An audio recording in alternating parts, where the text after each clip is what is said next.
এদিকে রাজধানীতে আবারও গ্যাসের জন্য হাহাকার। সরবরাহ কমে যাওয়ায় বন্ধ রয়েছে ঢাকার বেশিরভাগ ফিলিং স্টেশন। দর্শক, আরও খবর জানাতে তেজগাঁ থেকে সরাসরি যোগ দিচ্ছেন সহকর্মী আহমেদ সোহাগ। সোহাগ, গ্যাস সংকটে বেশিরভাগ ফিলিং স্টেশন বন্ধ রয়েছে। তেজগাঁয়ের কি পরিস্থিতি, সরবরাহ আছে কিনা? নগদ নিয়ে এলো হার না মানা হার অফার।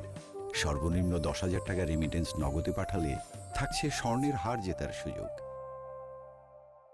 আরিফিন, আমরা তেজগাঁও এবং এর পার্শ্ববর্তী এলাকা সহ ঢাকার বেশ কয়েকটি ফিলিং স্টেশনে আজকে ঘুরেছি। প্রায় অধিকাংশ ফিলিং স্টেশন বন্ধ আছে এবং যে সকল ফিলিং স্টেশনগুলোতে গ্যাস সরবরাহ করা হচ্ছে সেগুলো তো আমাদের কাছে যে সকল চালকরা অভিযোগ করেছেন অনেকে, যে সেখানেও 1 ঘন্টা 2 ঘন্টা করে গ্যাস সরবরাহ তারা বন্ধ রেখেছেন। অর্থাৎ গ্যাসের যে সংকট, সেই সংকটটা কিন্তু রাজধানীর প্রায় সবগুলো ফিলিং স্টেশনে যেমন দেখা যাচ্ছে, পাশাপাশি বাসাবাড়ি গ্যাসেও কিন্তু সেই একই রকম সংকট রয়েছে। রাজধানীতে বিশেষ করে যে সকল গাড়ি চালকরা ভাড়ায় চালিত গাড়িগুলো চালান, বিশেষ করে সিএনজি অটোরিকশা যেগুলো রয়েছে, এই সিএনজি চালিত অটোরিকশাগুলোর চালকদেরকে তারা আমাদেরকে জানিয়েছেন তাদেরকে একবার গ্যাস নেয়ার জন্য 4 থেকে 5 ঘন্টা লাইনে দাঁড়িয়ে থাকতে হয়। কিছুক্ষণ আগে আমাদের সাথে একজন অভিযোগ করলেন, তিনি প্রায় 3.5 ঘন্টা এখানে লাইনে দাঁড়িয়েছিলেন এবং তারপরে মাত্র 18 টাকার গ্যাস পেয়েছেন। সব মিলে তিনি জানতে চাচ্ছেন যে আসলে এই 18 টাকা দিয়ে তাকে আসলে পরবর্তীতে আরেকটি জায়গায় গিয়ে আবার গ্যাস সংগ্রহ করার জন্য সিরিয়ালে দাঁড়াতে হবে। সারাদিন যদি তার এভাবেই কেটে যায়, তাহলে দিন শেষে তার যে একটি ভাড়া রয়েছে, মূল গাড়ির ভাড়া রয়েছে, জমা রয়েছে, সেই জমা খরচ তুলতেই আসলে তার হিমশিম খেতে হচ্ছে। পাশাপাশি এর একটি অংশ কিন্তু তিনি আসলে যে সকল যাত্রীরা রয়েছেন যাত্রীদের উপরে চাপিয়ে দিচ্ছেন। বলা যায় এই যে গ্যাস সংকটের যে মূল ভোগান্তির শিকারটা কিন্তু যাত্রীরা হচ্ছেন।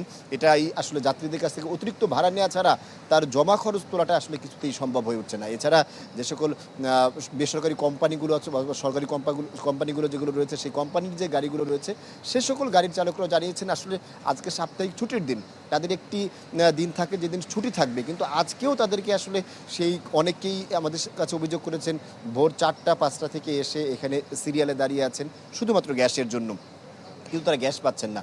অথবা 7-8 ঘন্টা অপেক্ষা করার পরে অনেকে গ্যাস পেয়েছেন, 6 ঘন্টা অপেক্ষা করার পরে কেউ গ্যাস পেয়েছেন, এমনটা আমাদের কাছে অভিযোগ করেছেন। মূলত এই যে সংকট গত 21শে জুলাই থেকে শুরু হয়েছে, এরপরে মাঝে কিছুটা সংকট কমেছিল। গ্যাসের আসলে স্টেশনগুলোতে চাপ নেই বললেই চলে। এছাড়াও আবার তারা কেউ কেউ অভিযোগ করছেন যে যে সকল গাড়ির চালকরা অবৈধভাবে কিছু টাকা দিচ্ছেন, যারা সরবরাহ করছেন তাদেরকে আবার একটু দ্রুত তারা তেল দেওয়ার বা গ্যাস দেওয়ার ব্যবস্থা করছেন। সব মিলিয়ে যাত্রীদের চেয়ে যারা গাড়ি চালক রয়েছেন তাদের ভোগান্তি এবং দীর্ঘ লাইনে, এই প্রচণ্ড গরম আজকে শুক্রবার দিন, পাশাপাশি বৃষ্টিও নেই, এই গরমের যে ভোগান্তি সব মিলিয়ে তাদেরকে আসলে একটি খারাপ অবস্থা এবং এই সংকটকালীন সময়ের মধ্যে দিয়ে একটি কষ্টের মধ্যে দিয়ে যেতে হচ্ছে বলেই এই সমস্ত গাড়ি চালকরা আমাদেরকে জানিয়েছেন। আরিফিন। সোহাগ, ধন্যবাদ আপনাকে। গ্যাস সংকটের খবর জানাতে যুক্ত হয়েছিলেন আমাদের সহকর্মী আহমেদ সোহাগ।